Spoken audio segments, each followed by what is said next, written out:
सर्वांनी बौद्ध संस्कृतीने सांगितलेली उठापासूनच झाली आहे.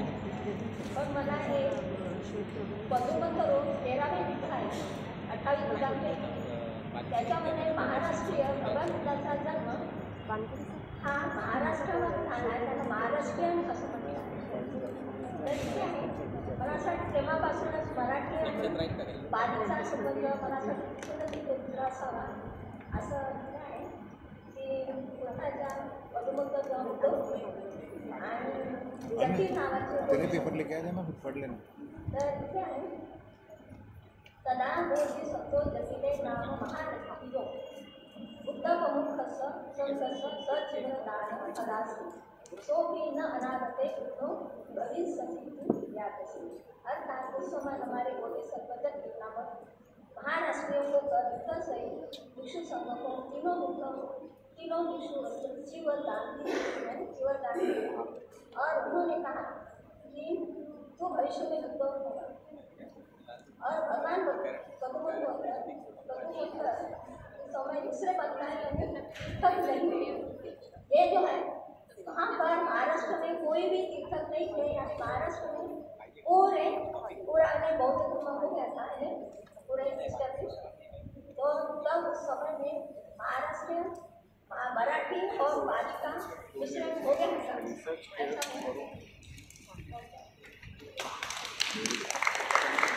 धन्यवाद मॅडम।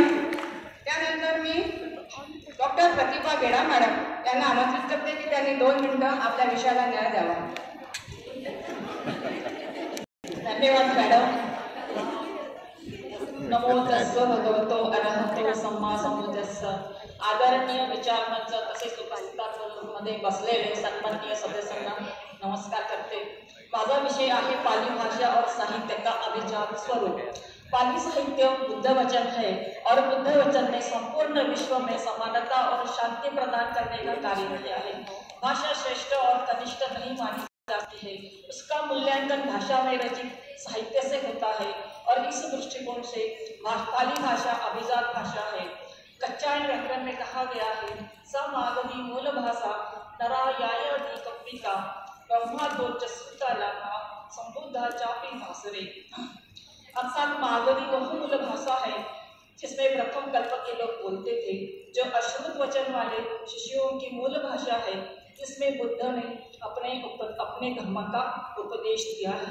यहाँ प्रश्न निर्माण होता है क्या तत्कालीन मागधी भाषा संपूर्ण जम्बूद्वीप में बोली जाती थी? तो यह भी संशोधन का विषय हो सकता है। पाली साहित्य का अभिजात स्वरूप है अर्थात है बहुजन हिताय बहुजन सुखाय। इसमें शांति का मार्ग अहिंसा के पार्श्वभूमि पर बताया गया है और ज्ञान और प्रज्ञा का मार्ग कुशल आचार विचार और वाणी के सम्यक प्रयोग पर बताया गया है। जिस बोली में भाषा में साहित्य श्रेष्ठ वचनों के द्वारा प्रकट होता है वह साहित्य मनुष्य के मन को उच्चतर विकास की ओर ले जाते हैं। तब वह साहित्य श्रेष्ठ होता है अर्थात अभिजात होता है अर्थात बहुजन हिताय बहुजन सुखाय होता है। और इस सत्य वचन से पाली साहित्य है ये सत्य ही प्रतिपादित करता है और सत्य ही बताता है और सत्य के सिवा और कुछ नहीं कहता है। इसलिए पाली साहित्य भी अभिजात है बहुजन हिताय बहुजन सुखाय है। जय भीम नमो। धन्यवाद मॅडम। त्यानंतर अंजुषा रामटेके मॅडम स्कॉलर त्यांनी 2 मिनिटात। नमो तस्स भगवतो अरहतो सम्मा संबुद्धस्स। आदरणीय विचार मंच आणि उपस्थित माझ्या बंधू भगिनींनो, मी पाली भाषेविषयी काही बोलणार नाही कारण आतापर्यंत आपण ते सगळं ऐकून डोक्याच्या वर गेलेलं आहे आणि डोक्यातही गेलेलं आहे। त्याच्यामुळे मी फक्त पाली भाषेचा समाजाला काय फायदा होत आहे तेवढं थोडं बोलते आणि माझे कन्क्लुजन करून 2 मिनिटं सांगते। तर पाली भाषेचा समाजाला फायदा असा होतोय, पाली भाषा बौद्ध साहित्याची त्रिपिटकाची प्रमुख भाषा आहे आणि यात बुद्ध वचनाचे मूळ सिद्धांत आहेत, ज्यामुळे यातील गांभीर्य आस्था निर्माण होते आणि त्यात सखोल असे ज्ञान उपलब्ध होऊन धार्मिक आणि सांस्कृतिक विचारांचा विस्तार होतो. पाली भाषेतील बुद्ध वचनांच्या आधारावर समाजात शांती, अहिंसा आणि सहिष्णुता याचा प्रचार आणि प्रसार करण्यास मदत होते. हे गुण समाजात सद्भाव आणि सहअस्तित्व वाढवतात. शैक्षणिक दृष्ट्या पाली भाषेचे अध्ययन करून त्याचे सिद्धांत आचरण्यात आणल्याने आपले जीवन दुःखमुक्त करता येते. प्राचीन ग्रंथ आणि दर्शनशास्त्राचा अध्ययन करता येते. पाली भाषेच्या अध्ययनामुळे समाजात वावरताना तार्किक आणि विवेचनात्मक दृष्टिकोनाचा विकास होऊ शकतो. आजच्या आधुनिक समाजातील समस्याची उकल करण्यास मदतगार ठरू शकते. पालीची समुचित योग्य पद्धतीने आराधना केली तर पुष्कळ फलदायी ठरते. पाली भाषेचे स्वरूप सरळ आणि सामान्य आहे. अजूनही आपल्याला अनेक बोलीभाषेत पालीचे बीजे सापडतात आणि प्राचीन काळापासून तर आधुनिक काळापर्यंत पाली भाषेचा प्रभाव दिसून येतो. किंबहुना आधुनिक भाषेच्या निर्मितीतही पालीचा प्रभाव दिसून येतो. बंगाली, हिंदी, गुजराती, ओडिया, आसामी या भाषेवर पालीचा प्रभाव आहे आणि या भाषेत मोठ्या प्रमाणात अध्ययन आणि संशोधन होणे गरजेचे आहे. संस्कृत विषयाला 2005 साली अभिजात भाषेचा दर्जा प्राप्त झाला, तर त्यांनी 2007 साली संस्कृत विद्यापीठ स्थापन केलं. आपल्याला 3 ऑक्टोबर 2024 रोजी अभिजात पाली भाषेचा दर्जा प्राप्त झाला आणि आपण आज सगळे पाली अभ्यासक, पाली अध्यापक सुद्धा आणि इथे उपस्थित सगळे माझे बंधू भगिनींनो, आपण असा संकल्प करूया की येणाऱ्या काही काळात आपलं सुद्धा पाली विद्यापीठ असेल. एवढे बोलून मी माझ्या 2 शब्दाला विराम देते. थँक्यू. साधू साधू साधू. धन्यवाद मॅडम. त्यानंतर मी किशोर हैसारे सर यांना आमंत्रित करते की त्यांनी 2 मिनिटांमध्ये आपल्या विषयाला सादर करावे.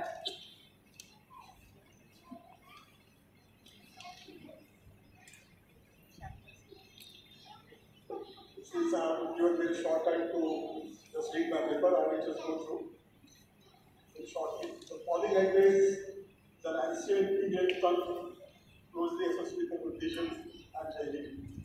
On October 3rd, 2024, the government of India officially declared Pali as a classical language with recognition that the United Interest in the study and preservation. This decision is significant not only for India but also for global Buddhist community, as it emphasizes the importance of Pali in understanding Buddhist philosophy and history. The recognition may lead to increased economic research. The establishment of Pali studies progress, a program in university and greater cultural exchanges focus on Buddhist heritage. Looking ahead, the future of Pali in India abroad appears promising. In India, educational institutions may incorporate Pali into their curriculum, fostering the new generation of scholars and practitioners. Internationally, the growing interest in Buddhism and mindfulness packages should lead to the resurgence of Pali studies, with more people seeking to understand the original text in their authentic language. I will just read out the conclusion shortly. In short, the recognition of the Pali as a classical language represents a significant turning point in history. It opens a new avenue for revitalizations and engagement both in India and internationally. Now I will just read out one verse. यावन्नु भाषा पाळी बुद्ध शासने ठाती तावन्नु लोक शासने पाळी भाषा कवितरी. Means as long as the Pali language exists, the Buddha's teaching will endure. As long as the Buddha's teaching endures, the Pali language will be established. Thank you very much. धन्यवाद sir. त्यानंतर कविता जन्मंदू madam.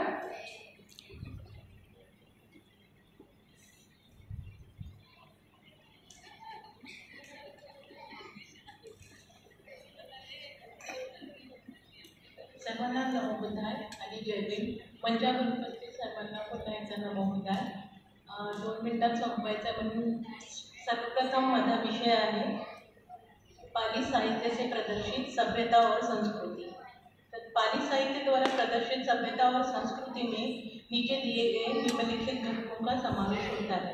सभ्यता में तत्कालीन शासन प्रणाली आती है, अर्थव्यवस्था आती है, न्याय व्यवस्था और सामाजिक संरचना आती है, और संस्कृति में धार्मिक आस्था, लोक परंपरा, कला एवं स्थापत्य और साहित्य का समावेश होता है.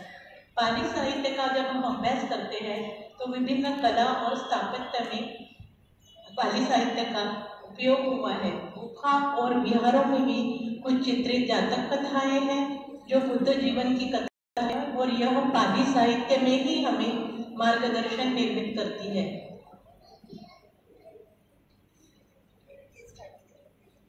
सबसे पहले सभ्यता का पॉइंट है तत्कालीन शासन प्रणाली। हो सर, बुद्ध काल में 16 महाजन पद थे और उसमें 10 गणराज्य। सबसे ज्यादा महाजन पद वज्जी गणराज्य संघ के थे और सबसे कम 2 राज्य मल्लों के थे। अर्थव्यवस्था मुख्यतः खेती पर निर्भर थी और 500 हलों द्वारा खेती की जाती थी। दासों को खेती में लगाया जाता था और यज्ञ करने वाले लोगों का उत्पन्न बहुत ही ज्यादा था। पितृसत्ताक पद्धति थी वहाँ। उस टाइम पे भी व्यावसायिक संगठन से नगरों का विकास किया जाता था। कुल तब 60 नगर थे और सामाजिक संरचना के द्वारा प्रस्तुत होता है कि स्त्री पुरुष समानता का उल्लेख किया गया है। विशाखा ने कुब्बाराम विहार का दान किया था, वह अग्रदायी कहलाई थी। एक स्त्री के स्वतंत्र निर्णय क्षमता और आर्थिक सक्षमता का यह उत्तम उदाहरण था। एक स्त्री होकर भी इतना बड़ा दान करना बुद्ध काल की स्त्री की सक्षमता और सामाजिक संरचना का एक उदाहरण मालूम पड़ता है। और कला में देखेंगे, कला में पाली साहित्य द्वारा निर्मित जातक कथाएं अजंता के गुफाओं में केंद्रित है तथा बुद्ध जीवन की अनेक विभिन्न मुद्राओं द्वारा हमें बुद्ध जीवन की जानकारी मिलती है। अजंता गुफाओं में प्रमुख चित्रकारियां है वज्रपाणी, जिन्होंने भगवान बुद्ध का एक संरक्षक के हित में दिखाया गया है। मंजूश्री यानी बुद्ध की विद्वत्ता दिखाई गई है। पद्मपाणी यानी बुद्ध की करुणा दिखाई गई है। शिवी जातक का चित्र है, मातृपोषक जातक का चित्र है। और कार्ले गुफा में चित्रित तबला वादक एवं नृत्यंगनाओं का चित्र हमने देखा है जो 8वीं शताब्दी का है। इसमें बौद्ध स्त्रियां कला कुशल थी, वह स्वतंत्र रूप से कला आविष्कार करती थी और खुद ही कला का आनंद लेती थी। यह हमें संशोधित होता है और उस वक्त महिलाएं आज से महिलाओं से ज्यादा सुरक्षित थी, स्वतंत्र थी। ये भी मेरे संशोधन का एक हिस्सा है। निष्कर्ष पे जाते हैं कि पाली साहित्य द्वारा बौद्ध धर्म का प्रसार सिर्फ भारत में ही नहीं तो दक्षिण एशिया और अन्य देशों में भी हुआ था और उसका सामाजिक विज्ञान और धर्म और इतिहास के शोधकर्ताओं के लिए उपयोगी रहा। Thank you. त्यानंतर वीणा मारवटकर मॅडम यांनी मंचावर असं मॅडम फक्त 2 मिनिटं।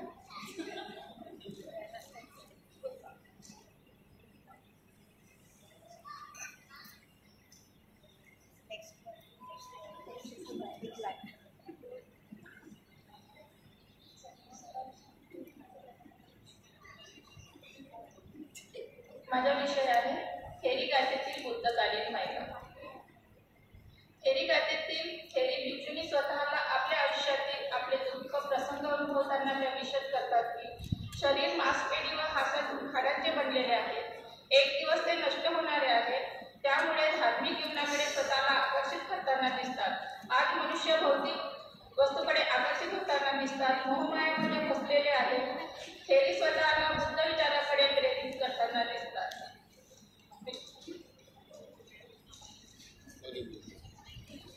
बुद्धकालीन स्त्रियांचा अभ्यास करीत असताना लक्षात येते की आपल्या जीवनातील दुःख विसरून त्या बुद्धाच्या उपदेशाने स्वतःला सुखी झाल्याचे सांगतात। आज बुद्धकालीन महिलांचा आदर्श ठेवून अनेक महिला 21व्या शतकात अनेक क्षेत्रात पुरुषांबरोबर प्रतिस्पर्धा करताना दिसतात। महिला राष्ट्रपतीसारख्या महत्त्वाच्या जागेवर काम करताना दिसत आहेत। आज महिलांनी स्वतःला असाधारण केलेले आहे, त्यांनी कितीतरी जागेवर पुरुषांना मागे टाकलेले आहे। आज कित्येक क्षेत्रात महिला आपल्या देशात नेतृत्व करताना दिसत आहेत। बुद्ध उपदेशामुळे महिलांना परिवर्तन झाल्याचे दिसून येते। थेरी स्त्रीमुक्तीचे आवाज थेरी गाथ्याचे वास्तव आहे। धन्यवाद। धन्यवाद मॅडम। यानंतर आजच्या 3ऱ्या सत्राचे अध्यक्ष डॉक्टर परवीन मॅडम यांना अध्यक्षीय वक्तव्य करण्याकरिता मी आमंत्रित करते।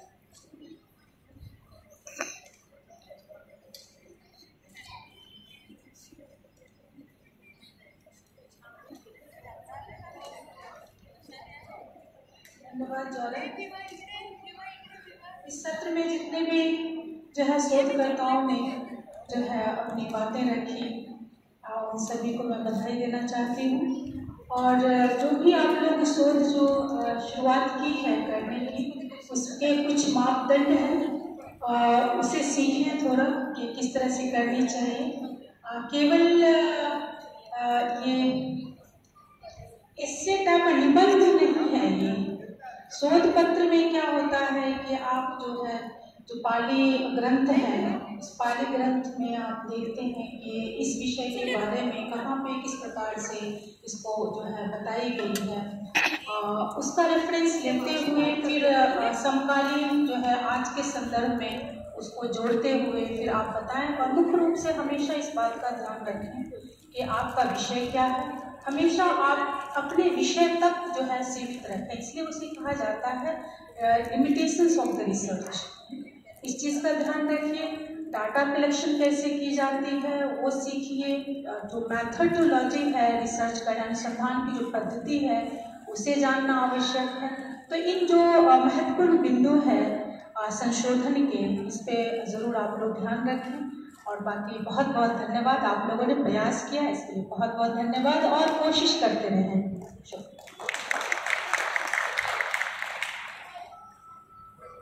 धन्यवाद मॅडम। त्यानंतर आजच्या कार्यक्रमाचं शेवटचं जे सत्र आहे, शेवटचा जो कार्यक्रम आहे आभार प्रदर्शन, ते मी डॉक्टर अर्चना हाके मॅडम यांना आमंत्रित करते की त्यांनी आभार प्रदर्शन करावे।